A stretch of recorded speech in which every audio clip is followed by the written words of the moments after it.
Lumaki ang isang henerasyon na sanay magsalita online. Sanay mag-comment, mag-react, mag-share ng opinion kahit kanino at kahit kailan. Para sa marami, ito ang tunay na anyo ng kalayaan. Walang gatekeeper, walang naghihintay ng permiso. Isang tap lang, may boses ka na. Pero sa parehong espasyong ito kung saan malaya ang pananalita, unti-unti ring naging normal ang pananakit. At madalas, hindi na natin napapansin kung kailan nagsimula ang problema. Nagsisimula ito sa tila maliit na bagay. Isang opinyon na may halong lait, isang meme na may target, isang comment na may biro pero may tusok. Sa una, parang wala lang. Sanay na tayo. Ganyan naman ang internet. Pero kapag paulit-ulit, kapag dinagdagan ng iba, kapag sinabayan ng likes at shares, ang simpleng salita ay nagiging kolektibong pag-atake. At sa puntong iyon, ang isang tao ay hindi nakausap. Isa na lang siyang target. Ito ang malaking problema sa usapan tungkol sa freedom of speech ngayon.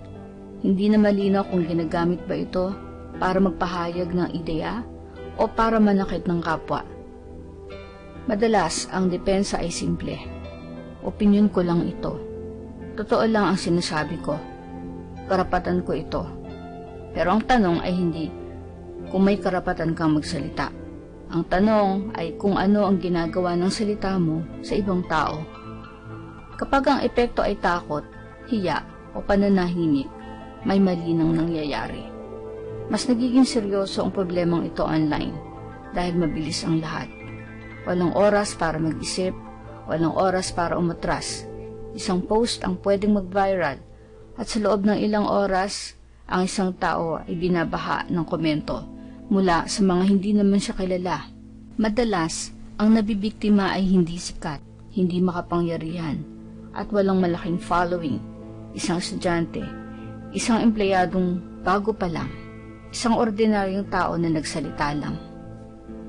At ang epekto nito ay hindi lang online. Dinadala ito offline, sa pag-iisip, sa pagtulog, sa kumpiyansa sa sarili.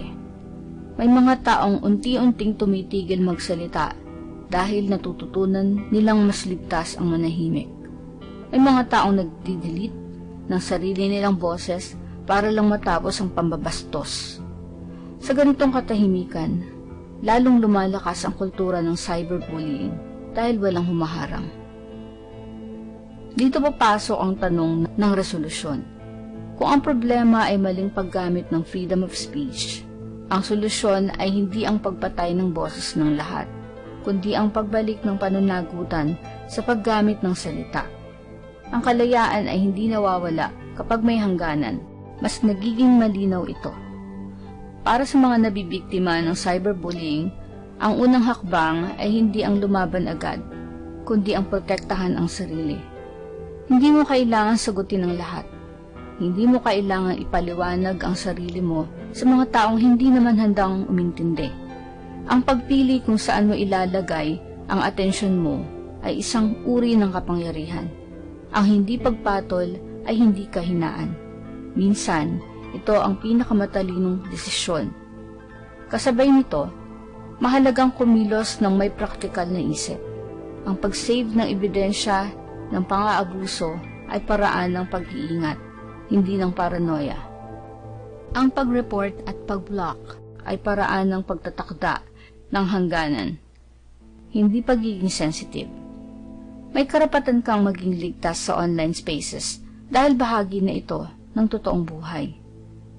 Hindi rin kailangang buhatin mag-isa ang bigat.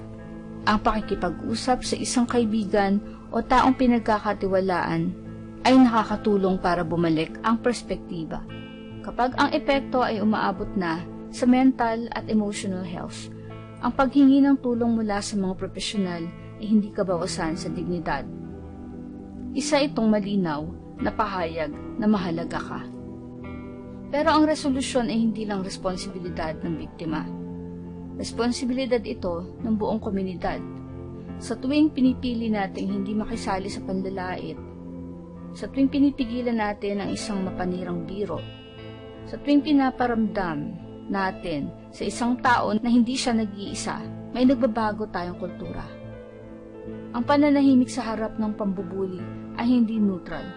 Isa rin itong pagpili. Para sa mas batang henerasyon na halos buong buhay ay online, mahalagang malinaw ito. Ang freedom of speech ay hindi lang tungkol sa kung ano ang pwedeng sabihin.